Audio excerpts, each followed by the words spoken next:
मेरे पति की आंखों की रोशनी चली गई थी। अब उनको कुछ दिखाई नहीं देता था और मेरे सास को भी कहीं आने जाने में बड़ा कष्ट होता था। इसलिए हमने एक गाड़ी ले ली, मगर गाड़ी चलाने के लिए ड्राइवर भी चाहिए था। तो हमने एक ड्राइवर भी रख लिया। वो हमारे साथ ही रहता था और जहां जाना होता वहां ले जाता। ड्राइवर देखने में बड़ा सुंदर था और मैं भी कम सुंदर नहीं थी, बल्कि कहें तो जब भी कोई मुझे पहली बार देखता तो बस मेरा ही हो जाने की इच्छा रखता। अब हमारा ड्राइवर भी कुछ ऐसा ही सोचने लगा था। शुरुआत में मैंने उस पर ध्यान नहीं दिया। मैंने सोचा कुछ दिन उसे यूं ही टाल दूं, लेकिन कुछ दिन बाद मैंने उस पर ध्यान देना शुरू किया, क्योंकि वो मुझे आईने से तरह तरह से इशारे करने लगा था। एक बार की बात है, जब हम बाहर से घर लौट रहे थे तो मैंने अपनी ड्राइवर से कह दिया कि वो हमारे साथ ही घर पर रह सकता है, उसको अप डाउन करने की जरूरत नहीं है, क्योंकि वैसे भी हमारे घर में 4 खाली कमरे पड़े थे। तब वो मान गया और हमारे घर में ही रहने लगा। पहले तो वो दूर ही रहता था तो बुलाने में वक्त लगता था। अब बस उसे कह दो और वो तुरंत हाजिर हो जाता। एक रात मैं उसे खाना देने उसके कमरे में गई तो उसने कहा, रात को 11 बजे मिलिए, कुछ बात करनी है। मैंने कहा ठीक है, कोशिश करूंगी। रात को जब मेरे पति सो गए तो मैं ड्राइवर के कमरे में चली गई।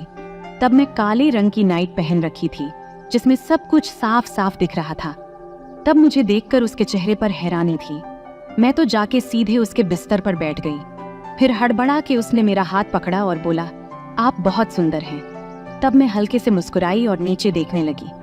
तब उसे समझ में आ गया था कि ग्रीन सिग्नल हो गई है। नमस्ते दोस्तों, आज की इस कहानी में आपका स्वागत है। मेरा नाम सुनैना है और मैं शादीशुदा महिला हूँ। हम एक छोटे से गांव में रहते थे। मेरी उम्र तब 24 साल की थी। हमारे परिवार में मेरे माता पिता, मेरा छोटा भाई और 2 बहन थी। हम सब बहुत खुश रहते थे। तब मेरी शादी की उम्र हो गई थी तो घर वालों ने मेरे लिए रिश्ते देखना शुरू किया। एक दिन एक रिश्ता आया। वो लड़का रेलवे में था, उसकी अच्छी तनख्वाह थी, इसीलिए घर वालों ने बिना देरी किए मेरी शादी उससे तय कर दी। शादी के बाद मैं ससुराल आ गई। वहां मेरी सास ससुर, छोटी ननद, देवर और मेरे पति रहते थे। घर बहुत अच्छा था और किसी चीज की कमी नहीं थी। मेरे पति 2 महीने की छुट्टी पर आए थे। पता ही नहीं चला कब 2 महीने बीत गए और वो फिर काम पर चले गए।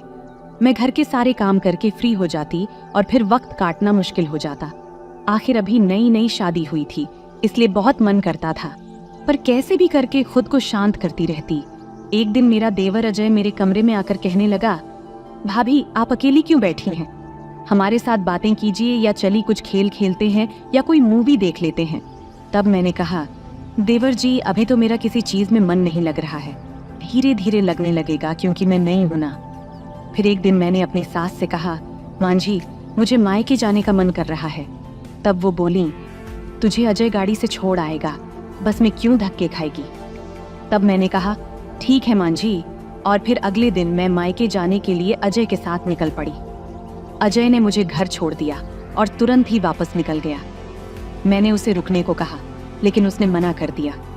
उसने न चाय पिया न पानी, बस इतना बोला, भाभी मुझे जरूरी काम है, और चला गया। मुझे मायके में आए 5 दिन हो गए थे, लेकिन यहाँ भी मुझे अजीब सा लगने लगा था। इसलिए छठे दिन मैं बस पकड़कर वापस अपने ससुराल लौट आई। घर आके मैंने अपने देवर अजय से पूछी, अजय घर में सब ठीक है ना? तो उसने कहा, हाँ भाभी सब ठीक है। मैंने कहा, भगवान का शुक्र है। मेरे ससुराल आने के थोड़े दिन बाद में मेरे देवर अजय का दुबई का वीजा लगा और फिर वह दुबई चला गया। अब घर में बस मैं, मेरी सासू माँ और ससुर जी ही रह गए थे। फिर एक रात अचानक मेरे ससुर जी को हार्ट अटैक आया और हम उन्हें अस्पताल लेकर भागे, लेकिन रास्ते में ही उनका निधन हो गया। फिर ऐसे ही एक दिन रेलवे ऑफिस से फोन आया। उन्होंने पूछा, क्या आप रमाकांत के घर से बोल रही हैं? मैंने कहा हाँ। तो वो बोले, रमाकांत को ड्यूटी के दौरान सिर पर चोट लगी है, जिससे उसकी आंखों की रोशनी चली गई है। ये सुनते ही मैं जोर जोर से रोने लगी। मेरी सासू माँ ने पूछा, क्या हुआ बेटी? लेकिन मैं कुछ नहीं कह पाई, बस रोती रही। फिर मेरी सासू माँ ने फोन पर बात की और जब उन्हें भी पता चला तो वो बेहोश हो गईं। आखिर मैं क्या करती, घर में कोई और था नहीं। फिर मैंने पड़ोस के एक लड़के को बुलाया और सासू माँ को अस्पताल ले गए। डॉक्टर ने बताया कि वो कोमा में चली गई। फिर 4 दिन तक अस्पताल में पड़ी मेरी सासू माँ भी इस दुनिया से चली बसी। अब घर में मैं अकेली ही रह गई थी। अब मैंने अपने पति से फोन पर बात की तो उन्होंने कहा, अब मैं काम करने के लायक नहीं रहा, इसलिए मैं वापस आ रहा हूँ। अगले दिन मेरे पति अपने आंखों की रोशनी खोकर वापस लौटे। अब मैं अपने पति का ध्यान अच्छे से रखने लगी थी। भला हो रेलवे वालों का, जो मेरे पति की आंखों की रोशनी जाने के बाद पेंशन देने लगे। अब उनके पेंशन से ठीक ठाक पैसे आते थे, मगर जब भी कहीं जाना होता तो बहुत मुश्किल होती थी। इसलिए हमने एक गाड़ी ले लिया और ड्राइवर रखने का सोचा। पेंशन से मिले पैसों को बैंक में जमा करते और उसी पर ब्याज मिलता था।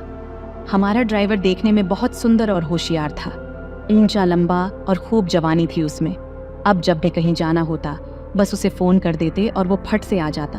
एक दिन हमें मायके जाना था। मैंने ड्राइवर को फ़ोन किया और वो आ गया। हम गाड़ी में बैठे और निकल पड़े। ड्राइवर बीच बीच में आईने से मुझे देखता रहता, पर मेरा ध्यान उस पर नहीं था। अचानक मेरी नज़र उस पर पड़ी और मैंने देखा कि वो बड़ी तीव्रता से मुझे देख रहा था। मेरे पति की आंखों में रोशनी नहीं थी। इलाज के बाद वो चश्मा लगाए थे, तो उन्हें अभी कुछ खास दिखाई नहीं देता था। रास्ते भर ड्राइवर ने मुझे तरह तरह के इशारे करता रहा। वह शायद मुझे हासिल करना चाहता था, लेकिन ये सब देख मैं भी धीरे धीरे उसकी ओर आकर्षित हो रही थी। मायके पहुंचकर जब सबका आशीर्वाद ले लिया तो मैंने ड्राइवर को चाय और पानी देने के लिए गाड़ी के पास गई। तब उसने चाय लेते वक्त मेरे हाथ पर अपना हाथ फेर दिया। तब मुझे एक अजीब सी सिहरन हुई। फिर कुछ देर रुककर हम घर वापस निकल पड़े। रास्ते में वो फिर से मुझे इशारे कर रहा था।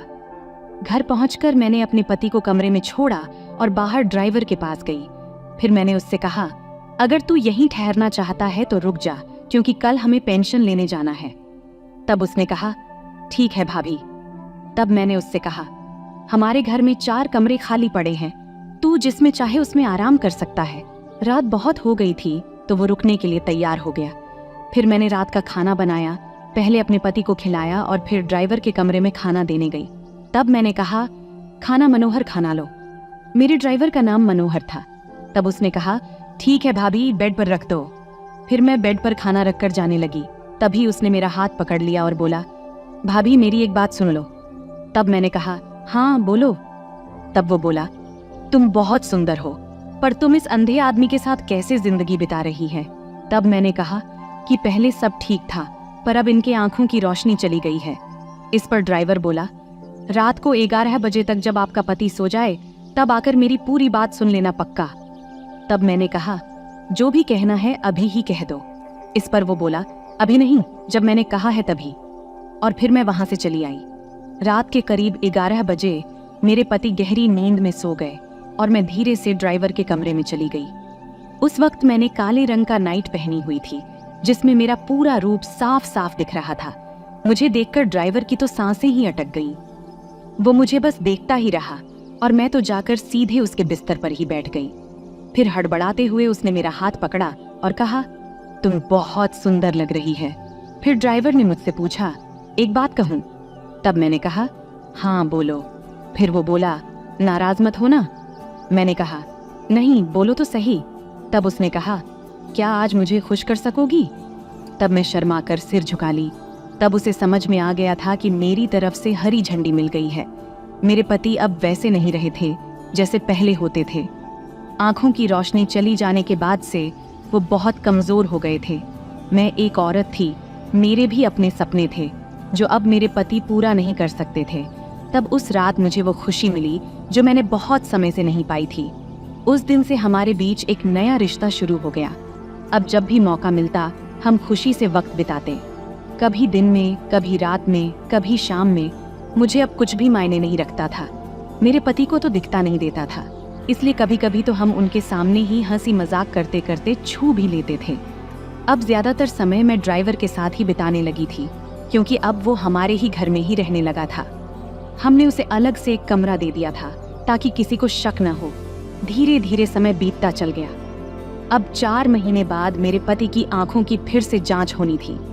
तब हमें लगा कि 1 घंटे में जांच हो जाएगी और हम वापस आ जाएंगे, पर डॉक्टर ने 4 घंटे लगा दिए। मुझे लगा कि इतनी देर क्यों लग रही है। फिर डॉक्टर ने मुझे बुलाकर बताया कि उन्होंने ऑपरेशन किया था, पर आंखों की रोशनी वापस नहीं आएगी। आगे उन्होंने कहा कि आप इन्हें घर ले जाइए और 7 दिन बाद फिर वापस लाइएगा। 7 दिन बाद फिर हम अस्पताल गए और इस बार डॉक्टर ने कहा कि अब अस्पताल आने की जरूरत नहीं है, इन्हें घर ले जाइए।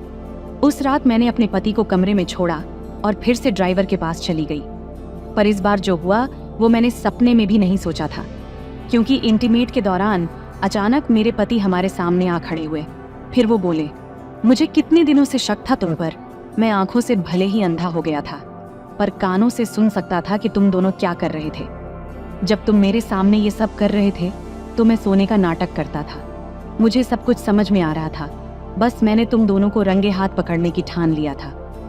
इसलिए मैंने डॉक्टर को सारी सच्चाई बता दिया था और कहा था कि मेरी बीवी को ये मत बताना कि मेरी आंखों की रोशनी वापस आ गई है।